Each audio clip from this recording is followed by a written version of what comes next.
Hello दोस्तों, welcome to my class. दोस्तों, आज हम पढ़ेंगे oogenesis या अंड जनन की पूरी प्रक्रिया। तो देखिए, मादा की ओवरी या अंडाशय में अंडे बनने की प्रक्रिया ही क्या कहलाती है?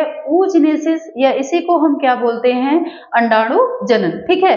अब इसमें देखिए, सबसे पहले क्या होता है, ये जो अंडजनक कोशिका होगी, अंडजनक कोशिका में क्या होगा? समसूत्री विभाजन। इससे भी थोड़ा पहले आते हैं। ये जो पूरी अंड जनन की प्रक्रिया है, ये 3 चरणों में होती है। पहली कौन सी होगी? पहली होगी आपकी गुणन प्रवस्था, गुणन प्रवस्था, दूसरी वृद्धि प्रवस्था और तीसरी कौन सी है? परिपक्वन प्रावस्था।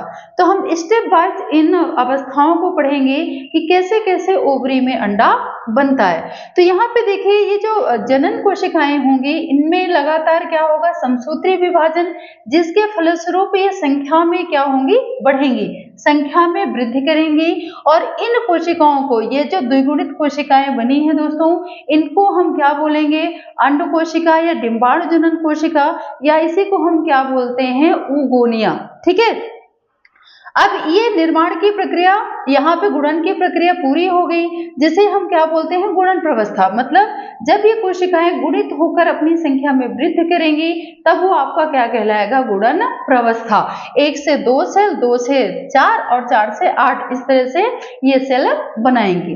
अब दूसरी प्रवस्था आती है वृद्धि प्रवस्था। तब यहाँ पे देखिएगा कि ये जो आपकी ऊगोनिया सेल है या अंड कोशिकाएं हैं, ये क्या करेंगी? यहाँ पे अपने आकार में वृद्धि करेंगी, फूड मटेरियल या न्यूट्रिशन ग्रहण करके अपने आकार में ये क्या करेंगी? वृद्धि। ठीक है। अब ये आकार में जब वृद्धि कर लेंगी, तब इन कोशिकाओं को हम क्या बोलेंगे? प्राथमिक अंड कोशिका।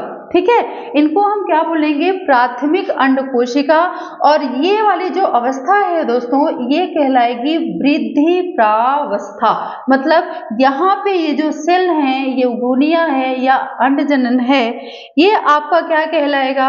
ये आपका कहलाएगा क्या? वृद्धि प्रवस्था। और ये कोशिकाएं जब आकार में बढ़ेंगी, तो ये प्राथमिक अंडक या प्राथमिक अंड कोशिका कहलाएगी।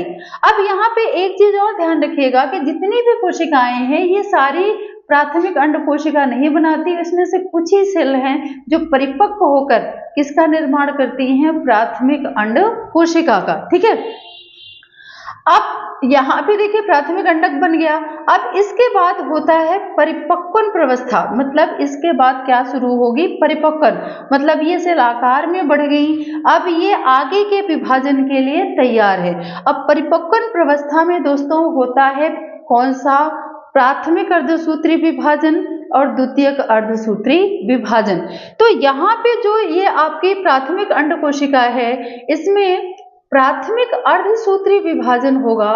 तो प्राथमिक अर्धसूत्री विभाजन के फलस्वरूप देखिए, ये 2 अगुणित कोशिकाओं का निर्माण करेंगी, 2 असमान कोशिकाओं का निर्माण करेंगी, जिसमें से एक बड़ी कोशिका होगी और एक छोटी। ठीक है। तो ये जो बड़ी वाली कोशिका होती है, इसको प्राथमिक अंडक कोशिका में प्रथम समसूत्री विभाजन होगा, तो क्या बनेगी? द्वितीयक अंड कोशिका।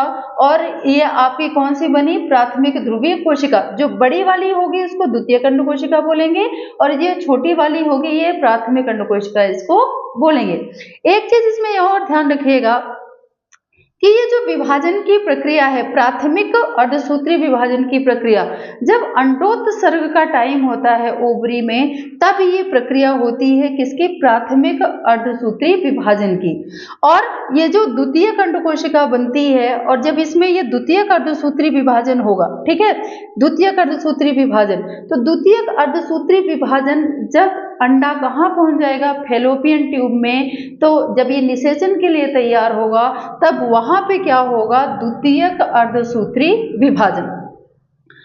अब ये द्वितीयक अंड कोशिका में द्वितीयक अर्धसूत्री विभाजन हुआ, और द्वितीयक अर्धसूत्री विभाजन के बाद फिर से दोस्तों एक आपकी बड़ी सेल बनेगी जो अंडाणु कहलाएगी, और दूसरी बनेगी वही कौन सी? ध्रुवीय कोशिका, या जिसे हम पोडोसाइट सेल कहते हैं। ठीक है। तो ये वाली परिपक्व होकर आगे संपूर्ण एक पूरा परिपक्व अंडा बनाएगी, जबकि ये जो ध्रुवीय या पोडोसाइट सेल है दोस्तों, ये आगे चल के क्या हो जाएंगी? नष्ट हो जाएंगी। या इनका वर्क जो होता है यहीं तक होता है और ये आगे इनके विभाजन की प्रक्रिया इनमें नहीं होती। आगे जो बढ़ता है वो कौन सा बढ़ता है? अंडाणु। इन कोशिकाओं को वैसे काम क्या होता है कि ये विकसित होते अंडाणु को पोषण प्रदान करने का काम करती हैं, ठीक है। इस एक तरह से ये हेल्पर सेल का काम करती हैं, ठीक है। तो ये पूरी प्रक्रिया आपकी किसकी हो गई? oogenesis या अंडाणुजनन की। देखिए शुक्राणुजनन या अंडाणुजनन लगभग एक जैसा ही है, ठीक है। अब उसमें जो कोशिकाएं बनेंगी वो कैसी बनेंगी? बराबर होंगी, छोटी बड़ी नहीं होंगी। इसमें जो सेल्स बनेगी थोड़ा सा इसमें अंतर क्या है कि ये जो सेल्स होंगी तो ये सेल्स छोटी बड़ी यहाँ तक तो बराबर होंगी गुणन प्रवस्था तक, लेकिन वृद्धि प्रवस्था में जब आएंगे, जब ये कोशिका बड़ी होगी उसके बाद जो विभाजन होगा तो उसमें एक बड़ी सेल और एक छोटी सेल, ठीक है। अब बड़ी सेल दोबारा से ये अब परिपक्वन में आ जाएंगे हम, तो दोबारा से क्या होगा? इनमें प्राथमिक अर्धसूत्रीय विभाजन, द्वितीयक अर्धसूत्रीय विभाजन। तो प्राथमिक अर्धसूत्रीय विभाजन आपको पता है जब ओवरी में अंडा रहेगा, अंडोत्सर्ग का टाइम होगा तब होगा, तो इसमें एक बड़ा अंडा बनेगा, एक छोटी प्राथमिक ध्रुवीय कोशिका बनेगी। अब फिर से इसमें द्वितीयक अर्धसूत्रीय विभाजन होगा, तो द्वितीयक अर्धसूत्रीय विभाजन के बाद फिर से एक बड़ी कोशिका बनेगी, एक छोटी कोशिका बनेगी, जिसको हम छोटी कोशिका को क्या बोलते हैं? ध्रुवीय कोशिका, और ये बड़ी कोशिका आपकी अंडाणु कहलाएगी, ठीक है। तो ये ध्रुवीय कोशिकाएं बाद में नष्ट हो जाएंगी और अंडाणु फैलोपियन ट्यूब में द्वितीयक अर्धसूत्रीय विभाजन के द्वारा फिर किसका निर्माण हो? आगे की जो प्रक्रिया होगी निषेचन की, उसके बाद भ्रूण के निर्माण की, वो प्रक्रिया फिर आगे शुरू होगी। और अगर निषेचन नहीं होगा तो फिर आपको पता है कि आर्तोचक्र या मासिक चक्र द्वारा ये जो अंडाणु है ये 28वें दिन के बाद बाहर निकल आएगा, ठीक है। तो ये पूरी प्रक्रिया दोस्तों किसकी हो गई? अंडाणु जनन की या अंड जनन की। आई होप ये वीडियो आपको समझ में आया होगा। Thank you.